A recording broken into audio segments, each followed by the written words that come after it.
नमस्कार, मैं ज्योति फिर से एक बार आपका स्वागत करती हूँ आपके अपने चैनल एकल शक्ति पर। हम बात कर रहे थे न्याय के देवता की। आज हम उत्तराखंड के अल्मोड़ा रीजन के न्याय देवता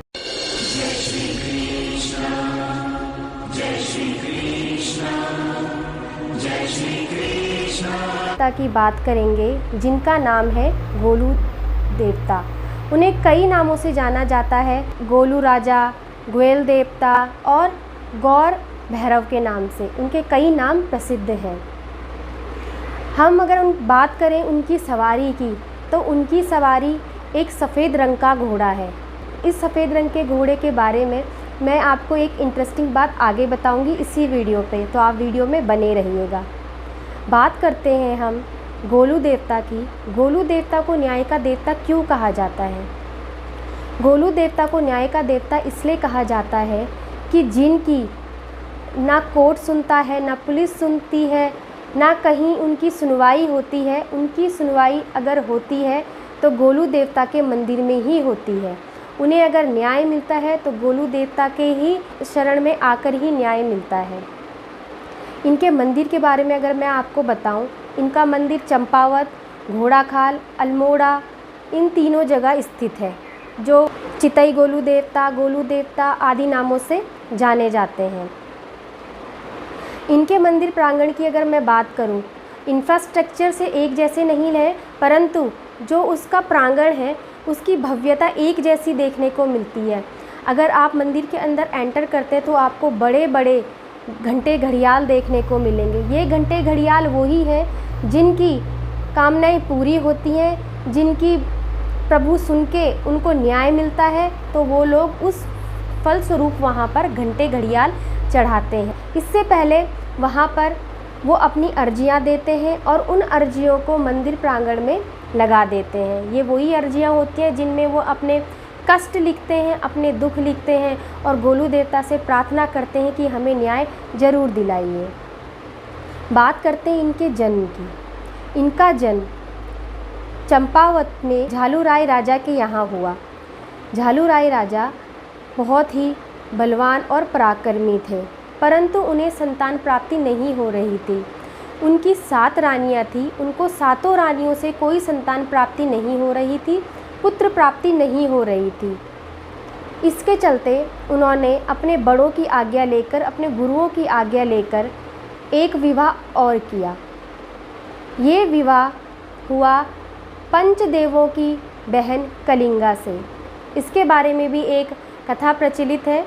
एक बार जब झालू राय गांव-गांव घूम रहे थे अपने लिए सुयोग्य कन्या ढूंढने के लिए, सुयोग्य स्त्री ढूंढने के लिए, एक बार उनको चलते चलते बीच रास्ते में प्यास लगी। वो प्यास लगी, उनको सामने एक तालाब दिखा। तालाब दिखते ही जैसे वो अपने घोड़े से उतरकर तालाब की तरफ बढ़ रहे थे, पानी पीने के लिए बढ़ रहे थे, तो उनको पीछे से एक आवाज़ आई, ठहरिए, आप ये पानी नहीं पी सकते, ये तालाब मेरा है। ये बात सुनकर झालू राय को गुस्सा भी आया। उन्होंने ये भी कहा कि तुम्हें पता है तुम किससे बात कर रही हो? मैं यहाँ का राजा झालू राय हूँ। तो जो स्त्री थी, वो जो देवी थी, उन्होंने कहा कि मैं आपको नहीं जानती।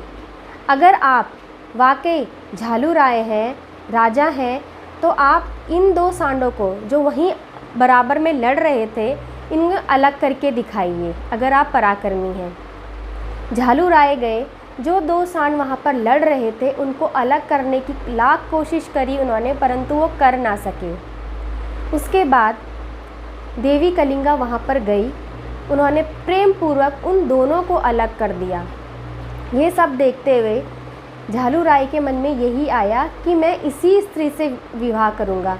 उन्होंने उस स्त्री से विवाह की बात करी, परंतु उन्होंने कहा मैं शादी तो आपसे कर लूँगी, परंतु उसके लिए आपको मेरे भाइयों की रजामंदी लेनी होगी, उनसे आज्ञा लेनी होगी। झालू राय ने यही किया। वो पंच देवों के यहाँ गए और उनसे आज्ञा ली। उनकी आज्ञा से दोनों का विवाह संपन्न हुआ। कलिंगा देवी राजमहल झालू राय के साथ आ गई। झालू राय की 7 पत्नियां जो पहले से ही वहाँ मौजूद थी, ये सब देख के वो अंदर ही अंदर जल रही थी कि अब ये आठवीं रानी आ गई है, अगर इसको संतान प्राप्ति हो गई, पुत्र प्राप्ति हो गई, तो ये हमें हो सकता है हमें महल से निकलवा दे। परंतु देवी कलिंगा ऐसी नहीं थी। देवी कलिंगा बहुत ही शांत विचारों की थी और बहुत ही प्रेम भरा था उनके अंदर। सब कुछ ठीक चलता गया। आगे देवी कलिंगा गर्भवती हुई। जब उनको प्रसव पीड़ा हो रही थी, जब उनका बच्चा होने वाला था, उस समय राजा झालू राय वहाँ पर मौजूद नहीं थे। ये सब देखते हुए जो 7 रानियाँ थीं, उन्होंने एक षड्यंत्र रचा। उन्होंने जब कलिंगा देवी का पुत्र हो गया, जिन्हें गोलू देवता कहा जाता है, उन्होंने उनको एक पाषाण, एक सिलवट्टे के सिल से बदलकर पाषाण वहाँ पर रखकर और उनको किसी संदूक में बंद कर नदी में बहा दिया। आगे आगे वो जो संदूक था बहते बहते एक मछुआरे को मिला। मछुआरे को जब वो संदूक मिला, मछुआरे ने खोलकर देखा, उसमें से एक तेज निकला। उस तेज में समाये हुए थे हमारे गोलजू महाराज। गोलजू महाराज को देखते हुए, उन्होंने उस बच्चे को देखते हुए उस बच्चे की पालन पोषण की जिम्मेदारी ले ली। ऐसे ही धीरे धीरे बच्चा बड़ा होता गया। जब राजा को पता चला रानी ने एक पत्थर को जन्म दिया है, तो उन्होंने रानी को कारागार में डलवा दिया, जिसको देखकर वो 7 रानियाँ थी वो बहुत खुश हो गई। आगे बच्चा बड़ा होता गया।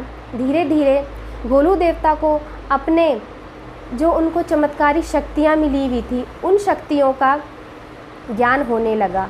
कहा जाता है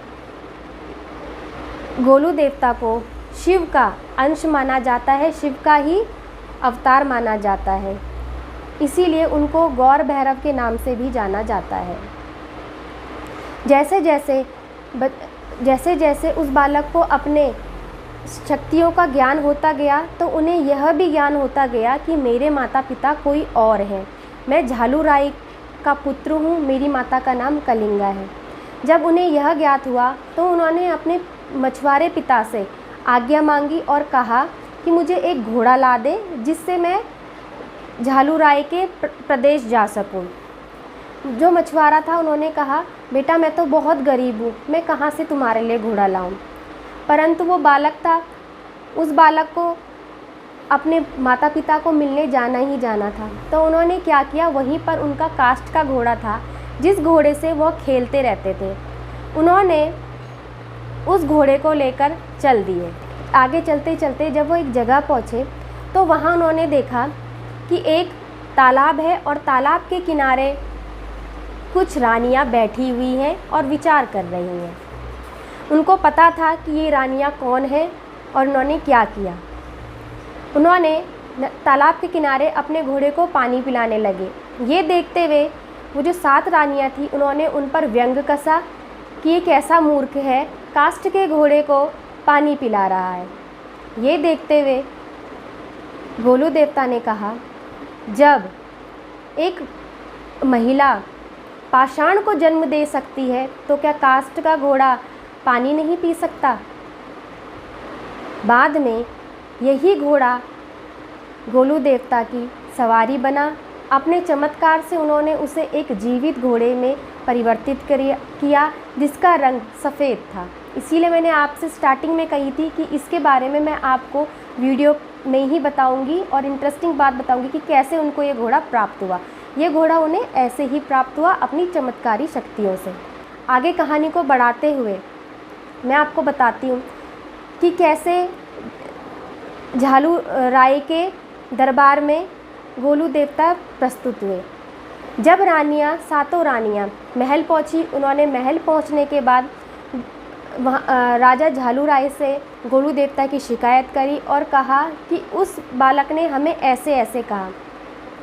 इससे क्रोधित होकर झालू राय ने अपने दरबार में गोलू देवता को बुलाया और उनसे पूछा कि क्या तुमने सच में रानियों के साथ ऐसा कहा।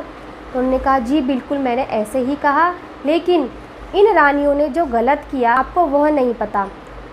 गोलू देवता ने अपनी सारी कहानी झालू राय को सुनाई, जिसके बाद झालू राय ने सातों रानियों को जेल में बंद कराने का आदेश दिया, परंतु गोलू देवता और उनकी माता ने ये सब होने से रोका और सातों रानियों को जेल में बंद कराने से मना कर दिया।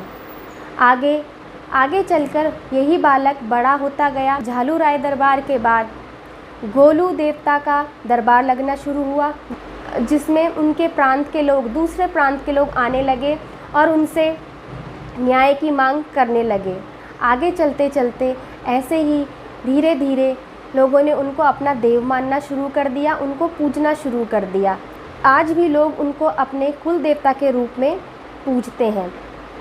ये बात थी गोलू देवता की, गोलू देवता के न्याय के बारे में, गोलू देवता किस प्रकार से अपना न्याय देते हैं उसके बारे में। ऐसे ही रोचक बातें जानने के लिए हम कल फिर उपस्थित होंगे आपके अपने चैनल एकल शक्ति पर। तब तक के लिए धन्यवाद, प्रणाम।